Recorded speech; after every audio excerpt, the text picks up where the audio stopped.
Oi, meu nome é Ana Clara. Nesse vídeo eu vou apresentar o trabalho prático 2 da disciplina de Sistemas Operacionais. O TP2, ele trata de três temas principais, que são processos com fork, processos com pipe e execução paralela com threads e mutex.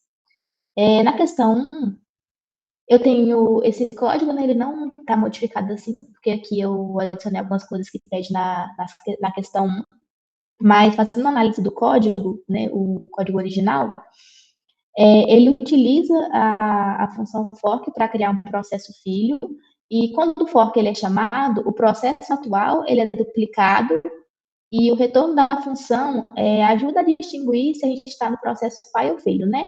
E aí lá no código original, se o fork retorna zero, a gente está no processo filho, e se retorna um número maior que zero, é processo pai. Cada processo, né, ele imprime seu PID e o PID do processo pai. E como os dois rodam concorrentemente, as ordens das mensagens, ela não é garantida. E na questão 1.2, né, que pede para executar e mostrar e falar sobre as previsões, né, de saída, quando eu executei o código e rodei ali no terminal, eu percebi que a ordem das mensagens ela sempre era a mesma. E isso acontece porque o escalonador do sistema operacional, ele tende, né, a dar prioridade para o processo pai, e a menos que a gente, sei lá, use alguma coisa para suspender isso, tipo o sleep, né, que é o que eu vou falar aqui agora, que foi pedido na questão 1.3. Quando eu inseri o sleep, desculpa,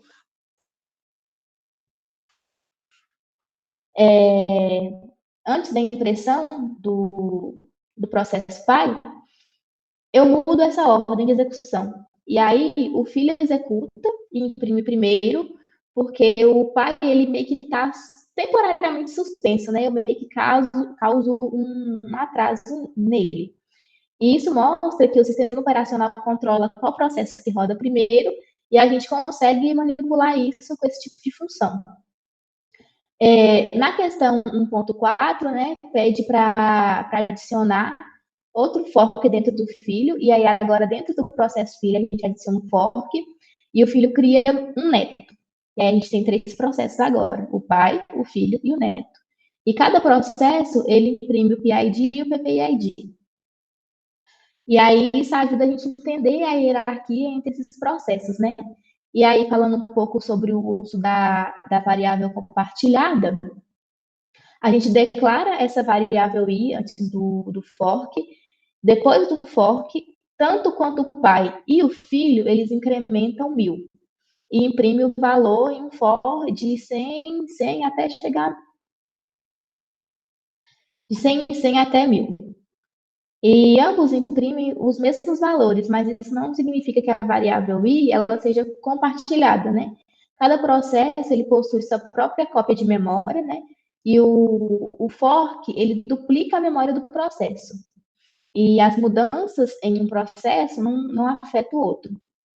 Na, na questão 1.6, né, que faz algumas perguntas, né, entre elas a diferença entre pai e filho, o pai continua com o PID original, o filho é um processo novo, né, e eles executam blocos diferentes do código, que aí depende do valor retornado pelo fork. E aí pergunta também por que os PIDs são diferentes, e a resposta é porque o sistema operacional ele atribui um PID único para cada processo, e aí executa várias vezes, né? Os PIDs, eles mudam a cada execução, pois são gerenciados de maneira dinâmica. E aí a gente fecha a questão 1, eu vou executar aqui para você ver como que ficou no final. Esse é o resultado. Aqui eu adicionei incrementei os is, né, para ver como que funciona a execução e ver que os processos, eles de fato são independentes, independente do valor. Aí aqui na questão 2, né, ela é meio que uma simulação, né, do mini shell com fork e o execvp. Vou executar o código. Na questão 2.1, pede para executar o ls, mostrou o que eu tenho no meu diretório. pede para executar o PWD, mostrou o caminho da pasta, e pediu para executar este último comando aqui. Mostrou o nome.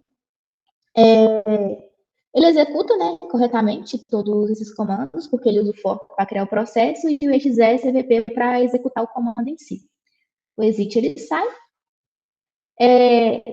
No 2.2 pergunta qual a diferença, né, desse TP2 para o TP1, e a diferença é basicamente que no TP1 ele executava os comandos, né, via system, que eu chamei lá no meu código, e aqui a gente usa um fork e o execvp, que é o mais próximo, né, de como o Linux realmente funciona, e isso dá para a gente mais controle e flexibilidade. Na questão 2.3, fala sobre o suporte ao background, né? E aqui, comandos em background, eles são aqueles que executam, né, enquanto o terminal continua livre, como, por exemplo, o sleep.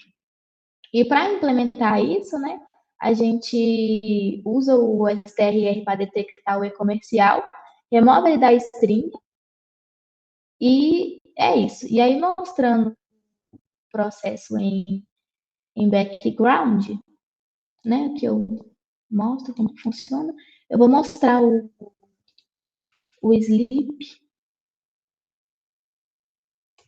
que ele funciona com sleep, 5, e comercial.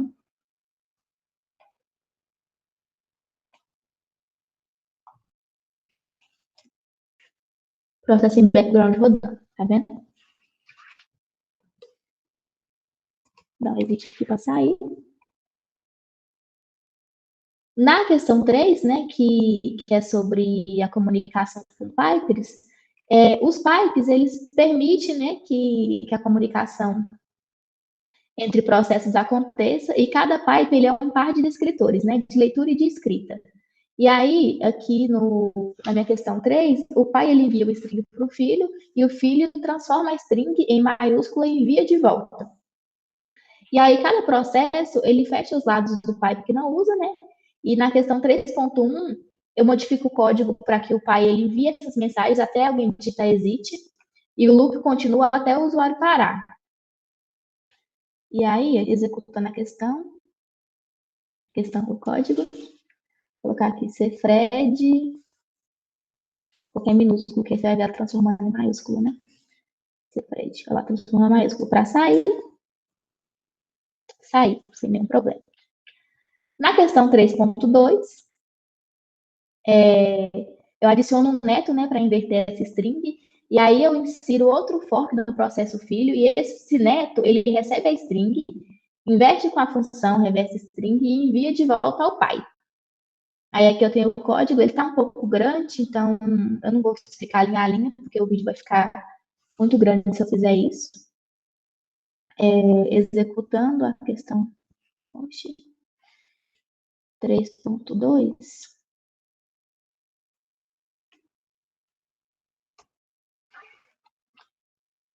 Dá uma travada aqui.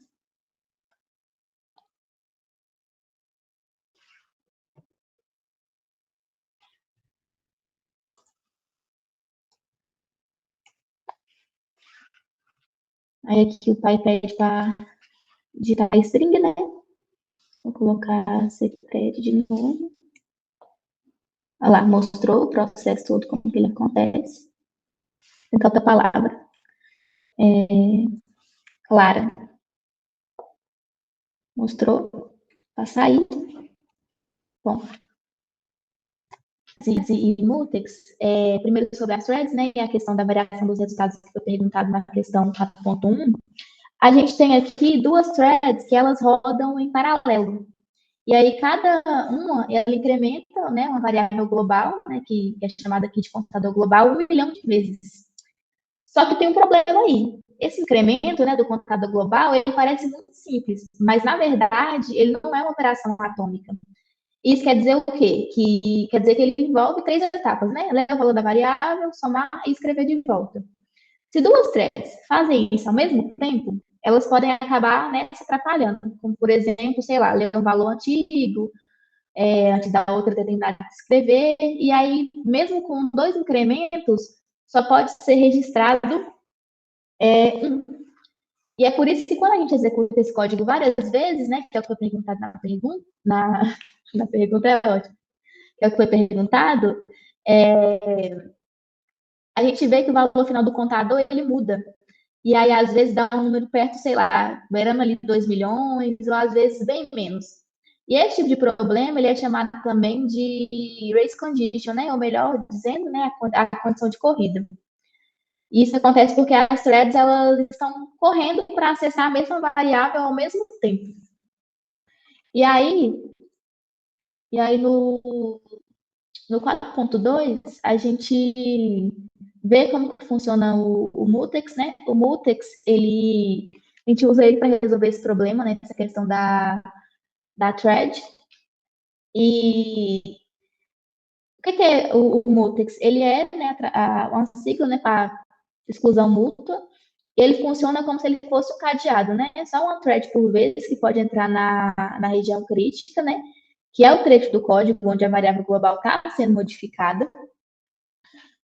E nesse código aqui da questão 4.2, a gente usa um pthread mutex lock, né, antes de modificar o contador, e o pthread mutex unlock logo depois. O lock, ele trava o acesso àquela parte do código, né, e o unlock, ele libera o cadeado para outra thread poder entrar. Isso vai garantir, né, que a thread só modifica o valor do contador depois que a outra termina, né? O unlock, ele é essencial e sem ele a thread que pegou o cadeado nunca solta. E as outras ficariam presas, né, esperando para sempre. E isso causaria o que a gente chama de deadlock. E o programa poderia até travar. E aí, como o Mutex funcionando direitinho, o valor final do contador ele é sempre o mesmo, né? Como, por exemplo, 2 milhões, a gente tem certeza que todos os incrementos eles foram feitos de forma correta. E a variável contador global, né, agora está protegida e sincronizada. Esse foi o vídeo. Esses códigos, eles estão no doc. Eu vou deixar o link no relatório, né, no relatório no PDF, né, de textos que foi pedido. Tudo que eu falei aqui foi falado lá também. E é isso. Muito obrigada. Até o próximo.